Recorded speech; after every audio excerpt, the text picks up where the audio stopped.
Apple. So Apple is getting to the AI space unexpectedly and winning big. How? So Apple has an ecosystem they made known as the iPhone. The very big ecosystem, yes. We all Every have time iPhones. every time a person has an app there, ChatGPT, they Oh. charge 30% Yes, I know. to Okay. use it. Yeah. And now Apple is able to get 30% of a profit of anybody that uses their platform. So this Apple tax, as it's labeled, is just a tax on businesses to use their business, but that allows Apple to not have to innovate in that space, or they can also innovate, but then kind of charge people to have things on their ecosystem where people are. That's crazy. Does Google? I feel like Google's also benefiting from this too. Yes. But they're also innovating AI. Yes. Yes. I mean, Apple is also innovating AI as well. Everyone is, yeah. So it's a very big advantage for people who have the customers. You have an iPhone. Yes, I have an Android and an iPhone. I But like in terms of that, it's like Oh my there's God. a large user base that these companies, the AI companies, want to get to. Yeah. And where are they going to be? Like, even if they're on their computer, if they have to go through the Microsoft Store or something like that, they would have to go pay them, or Steam or something. Like, Yeah. there's still a lot of like fees involved. So you still might be benefiting from AI without actually Benefiting, yeah, that makes sense. You know, especially with Apple Store. Apple Store, yes, does charge a good amount to all these people.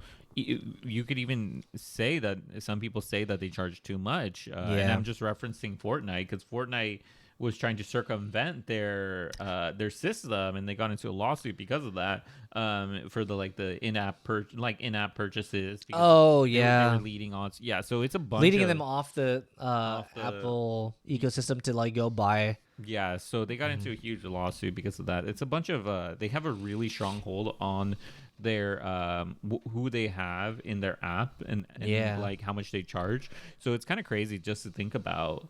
I think that's like a good thing and a bad thing, because like obviously if you're an Apple investor, that's a great thing. You're like, wow, they have like they monopolize their user base to like the nth degree. Like, if you want to get access to our community, you're gonna have to pay the Apple tax. Yeah. But like, to people on the outside, you see that, and it's like a very hard entry into this space. It's lucrative, yes, but also like it can be seen as excessive for the amount they're getting. But the thing is too, like, let's say it's 30%, right? But how much reach do you have because of that?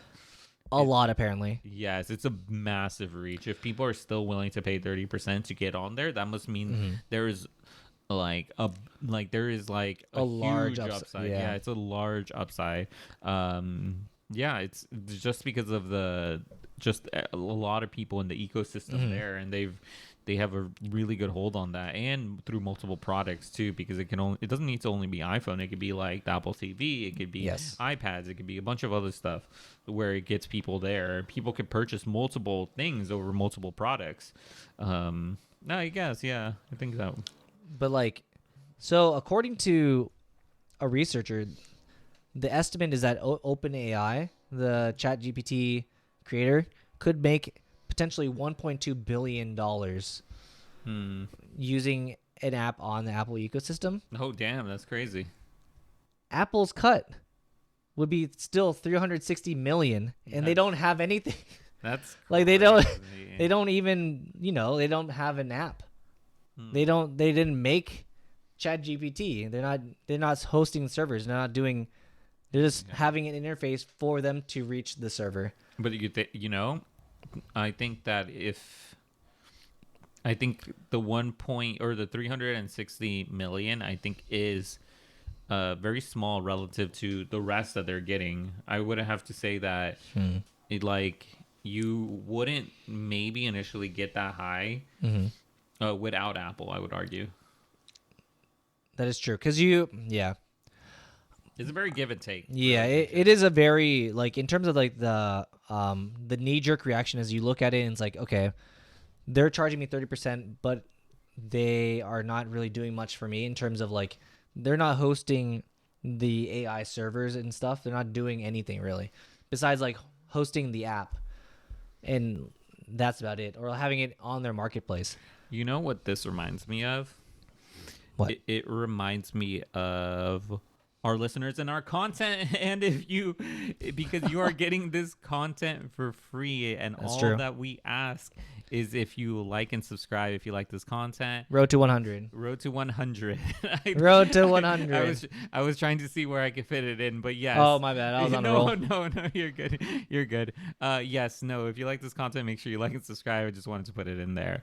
Yeah, but this is a crazy story. I think that, a lot of people, like I mentioned, it's like it gives a bunch of upside just being on the Apple Store. I think it's even it's just, I think that like the portion that they pay is very small in comparison to the amount of reach that they get. And even then it's like you could always like even if you have people like using the Apple Store, that doesn't mean that they won't use the actual website.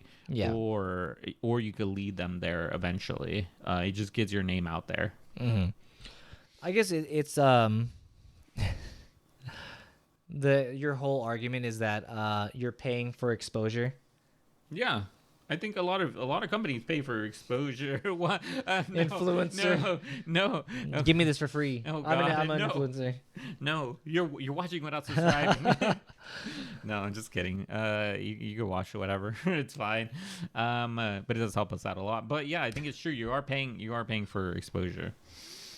I think I'm done with this. Yeah, I think that's good.